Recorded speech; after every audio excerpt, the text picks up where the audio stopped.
un cheval de Troie. Cette expression signifie introduire un objet chez l'ennemi pour le détruire. L'expression un cheval de Troie vient de l'histoire de la guerre de Troie. Enlevés par les Troyens, les Grecs naviguèrent vers Troie pour reprendre Hélène. Après 10 ans, Ulysse eut l'idée de construire un cheval en bois. Les guerriers grecs étaient cachés dans le cheval et à la nuit tombée, ils sortirent et dévastèrent la ville de Troie.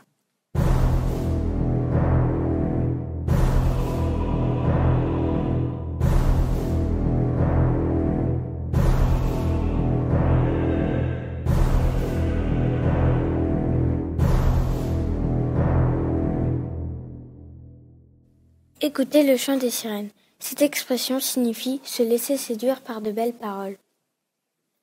L'expression « écoutez le chant des sirènes » vient de l'histoire d'Ulysse, Circé et les sirènes. Ulysse s'était accroché à son mât et ses compagnons s'étaient bouchés les oreilles avec de la cire.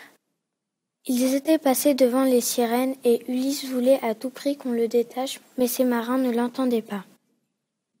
Du coup, ils réussirent à passer là où tant de marins avaient péri.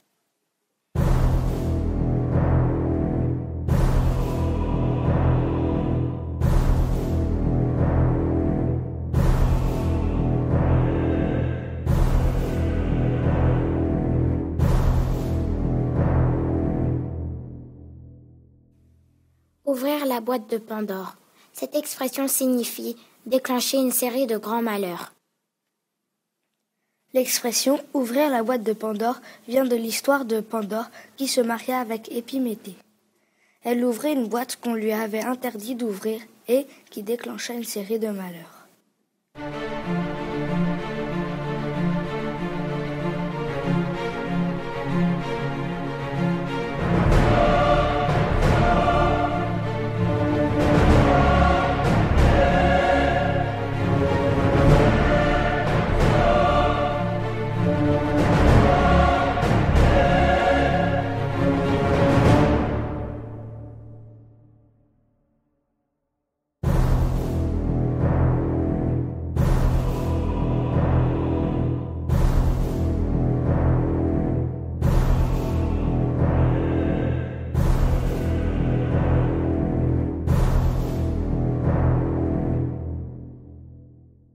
Un véritable cerbère. Cette expression signifie être un gardien féroce et sans pitié. L'expression « c'est un véritable cerbère » vient de l'histoire « Le chien à 3 têtes ». Cerbère se trouve aux portes des enfers. Son maître est Hadès, le dieu des enfers. Dans l'histoire d'Orphée, il fut endormi avec la mélodie d'une lyre.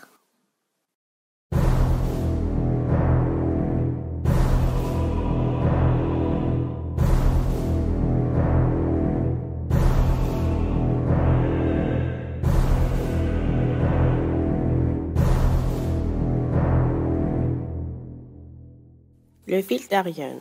Cette expression signifie trouver le moyen de se diriger au milieu de difficultés. L'expression « le fil d'Ariane » vient de l'histoire de Thésée et le Minotaure.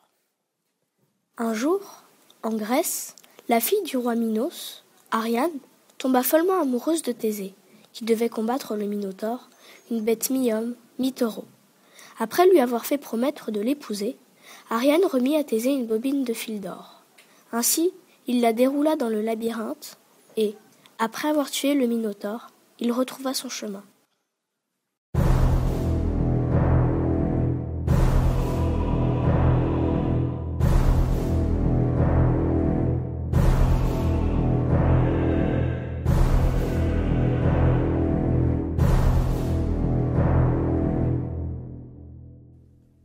Toucher le pactole. Cette expression signifie gagner une grosse somme d'argent d'un seul coup. L'expression toucher le pactole vient de l'histoire du roi Midas. Un jour, il peut avoir un don. Son choix fut que tout ce qu'il touche se transforme en or. Puis il finit par s'enlacer, car il ne pouvait plus ni manger ni boire autre chose que de l'or. Alors, il alla se baigner dans le pactole. Les paillettes restèrent dans le fleuve, qui donna son nom à l'expression.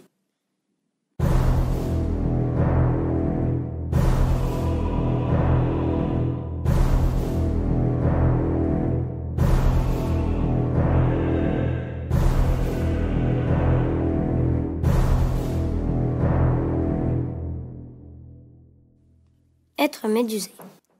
Cette expression signifie ne plus pouvoir bouger sous l'effet de la stupeur.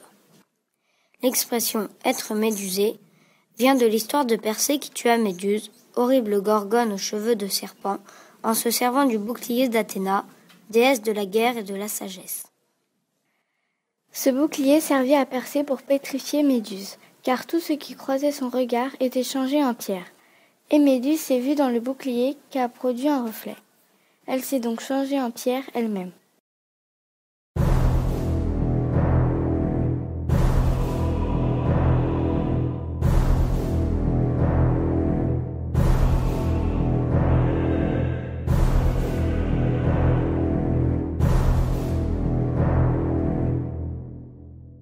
Le talon d'Achille.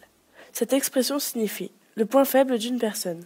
L'expression le talon d'Achille vient de l'histoire de la guerre de Troie. Achille était le guerrier préféré de tous les Grecs. Il était fort ainsi que courageux. Sa mère Thétis voulait rendre son fils invulnérable. Elle l'avait plongé dans le Styx, sauf son talon gauche, car elle le tenait par cet endroit. C'est ainsi qu'Achille eut un point faible.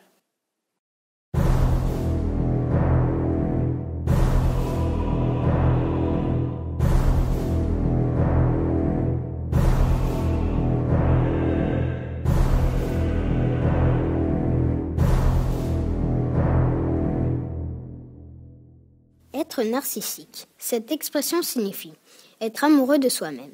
L'expression être narcissique vient de l'histoire de Narcisse et Écho. Écho fut condamnée par Héra, la femme de Zeus, à répéter les derniers mots qu'elle entendait. Elle était tombée amoureuse de Narcisse, mais Narcisse ne la comprenait pas. Écho alla se cacher dans une grotte, là où elle se transforma en pierre. Narcisse fut châtié à son tour par les dieux. Il tomba amoureux de sa propre image, en se regardant dans la rivière, et se transforma en fleur. C'est ainsi qu'est née l'expression « être narcissique ».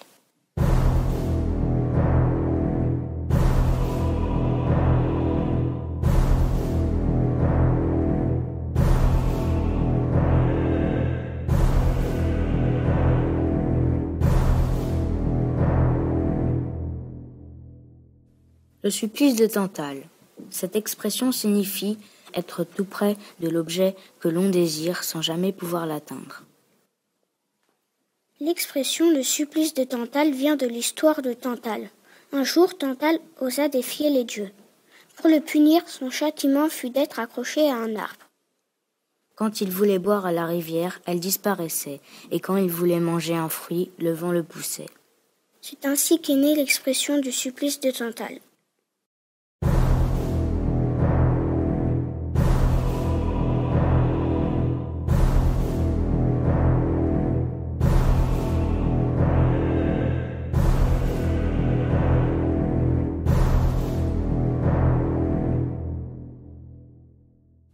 Se perdre dans un dédale. Cette expression signifie se perdre et ne pas retrouver son chemin dans une sorte de labyrinthe. L'expression se perdre dans un dédale vient de l'histoire de Thésée et le Minotaure. Le labyrinthe a été fait à la commande du roi Minos pour enfermer le Minotaure, un monstre à tête de taureau et à corps d'homme. Il était impossible d'en sortir. Chaque année, pour apaiser la colère du Minotaure, il fallait sacrifier 7 personnes. Un jour, ce fut Thésée qui fut sacrifié, mais il réussit à tuer le Minotaure et à sortir du labyrinthe grâce au fil d'Ariane.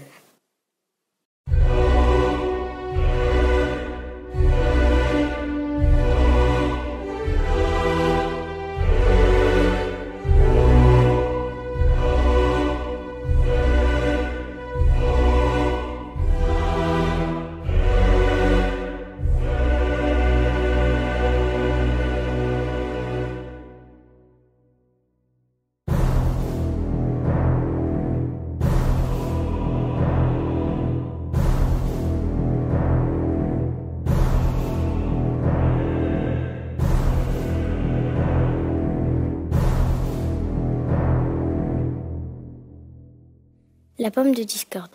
Cette expression signifie la cause d'une dispute. Eris jeta une pomme avec l'inscription suivante, à la plus belle. Athéna, Aphrodite et Héra la voulurent. Zeus alla chercher Paris pour les départager. Il choisit Aphrodite et comme promis, elle lui donna Hélène de Sparte. Mais cela provoqua la colère des deux autres déesses et celle des Grecs. C'est ainsi que commença la célèbre guerre de Troie.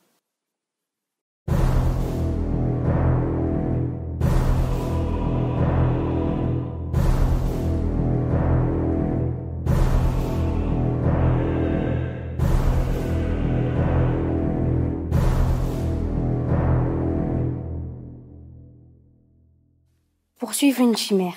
Cette expression signifie désirer quelque chose d'irréalisable.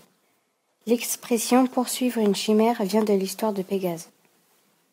C'était sûrement impossible de battre la chimère. La ruse de Bellérophon a été de mettre du plomb au bout de sa lance pendant qu'elle crachait du feu. La bête mourut.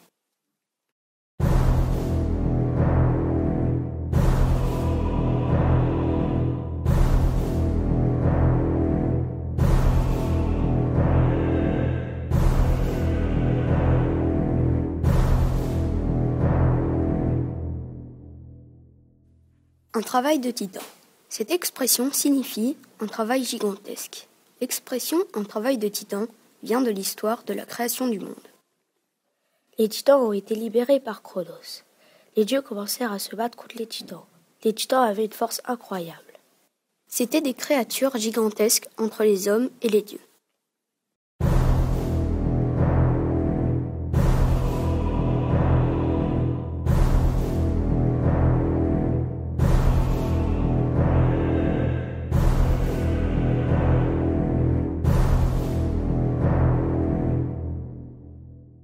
Une victoire à la Pyrrhus. L'expression « une victoire à la Pyrrhus » vient de l'histoire de Pyrrhus. Cette expression signifie une victoire payée trop cher, où personne n'a vraiment gagné. Pyrrhus rêve d'agrandir son empire et conquérir l'Italie. Son cousin Alexandre est l'un de ses pires adversaires. Lors d'une bataille, il remporte la victoire, mais avec des pertes considérables de son armée. Puis il finit par prononcer ces mots. Encore une victoire comme celle-là, et nous sommes perdus. Une victoire à la Pyrrhus est donc un succès payé si cher qu'il n'est pas loin d'être une défaite.